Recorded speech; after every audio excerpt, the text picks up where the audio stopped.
کے لیے یہ کیفیت بھی ضروری تھی، لیکن ہمدردی کا ایسا معاملہ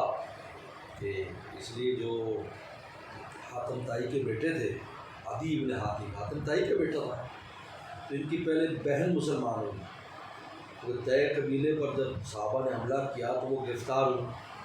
جب مدینہ آئیں تو اماں عائشہ سے ملی تو فوراً ایمان لے آئیں، کیونکہ بچے باپ کی بیٹی تھی، ان کے اندر صلاحیتیں تھیں۔ اس نے بھائی کو لکھا تو پہلے تو بہت ڈانٹا، ہمیں چھوڑ کر تو چلا گیا کیسے، تو بھائی کہا کہ یہاں آ کے تو دیکھ ایک دفعہ، تو میں رسول اللہ سے دل امان لیتی ہوں، کہا کہ میرے بھائی یہاں پہ، میں کوئی نہیں آ جائے۔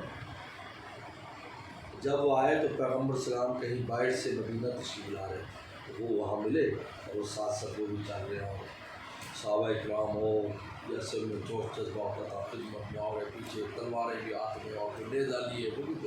کیونکہ ایک وہ جنگی آلات چل رہے۔ تو راستے میں خاتون ملی جو کھڑی تھی، جو ذہنی طور پر متاثر تھی، انہوں نے کہا اللہ کے نظر میں بات کرنی ہے، تو روکے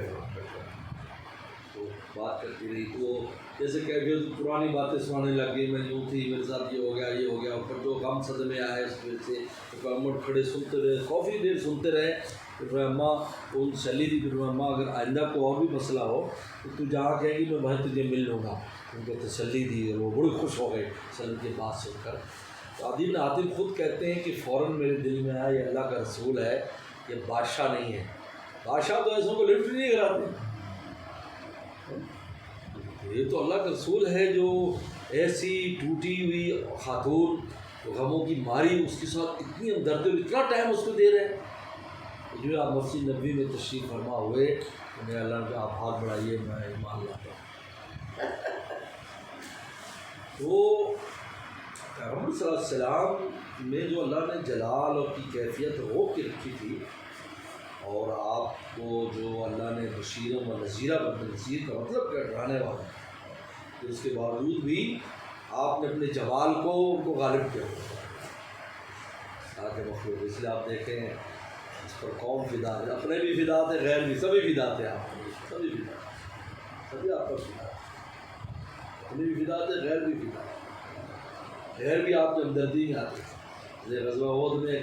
آدمی آیا پورا لوہے کے اندر ڈوبا ہوا، اور پورا لوہا اس نے پہنا اور رہا کہ میں آپ کی ہمدردی کی وجہ سے آیا ہوں، میں مسلمان نہیں ہوں، اور میں جنگ کرنا چاہتا ہوں، کہ نہیں آپ کو ستانے کے لیے آئے مکہ سے، یہاں بھی آرام نہیں کرنے دیتے، لوگ اچھی طبیعت کو تمہارا مسلمان نہیں تھا، تو میں دیکھو میں کسی کافر جو ہے نا اس کے تعاون نہیں لیتا، آپ کو اگر میرا تعاون کرنا ہے تو آپ پہلے کلمہ پڑھیں پھر آپ جنگ کریں۔ کہا مجھے یہ بھی شرط منظور ہے، میں کہا چلو پڑھو کلمہ، آپ نے کلمہ پڑھا تو جنگ میں چلے گئے، خوب لڑا، اس کے بعد وہ جناب زخمی ہو گئے، گر گئے زخمی ہو کر، تو صلح کی اطلاع دی کر وہ زخمی ہو گیا، اور پیغمبر السلام جلدی سے تشریف لے گئے، تو بالکل آخری وقت تھا، اس نے وسلم کو دیکھا اور پھر وہ شہید ہو گئے۔ اور نے فرمایا اگر کسی نے ایسا آپ نے دیکھنا ہو کہ جس نے عمل تھوڑا کیا ہو اور اجر زیادہ پا گیا ہو تو اس کو دیکھ لے، کہ صرف کلمہ ہی پڑھا ہے، نہ نماز کوئی نہیں، اور جنت الفردوس چلا گیا، اس کو دیکھو غیب تھا، لیکن اس کو حضور صلی اللہ علیہ وسلم کے ساتھ ایسی اس کو محبت اور دلچسپی تھی کہ اس نے اپنا مسلک تبدیل کرنے میں بھی دیر نہیں لگائی، لیکن میں لڑوں گا آپ کو، اور اللہ نے کتنا بڑا مقام اس کو عطا فرمایا۔ یہ اس لیے حضور صلی اللہ علیہ وسلم نے جو مخلوق کی دیکھ بھال کی ہے، یہ آپ نے بہت نزول فرمایا، آپ کی تو بہت شان اوپر تھی، آپ تو ہر وقت وہاں رہتے کہ وہاں کسی کی گزر نہیں، لیکن آپ مخلوق کی ہمدردی، ایک ایک کو پوچھنا، اس کا خیال کرنا، سبحان اللہ، حیران ہوتا ہے آپ، تو اس لیے حضور صلی اللہ علیہ وسلم سے جو پھر فیضان ہے کسی سے اپنے زمانے میں نہیں، اور آپ کا تو فیضان پیشہ کریے آپ کا یہ جو ہے مشائخ جو ہے وہ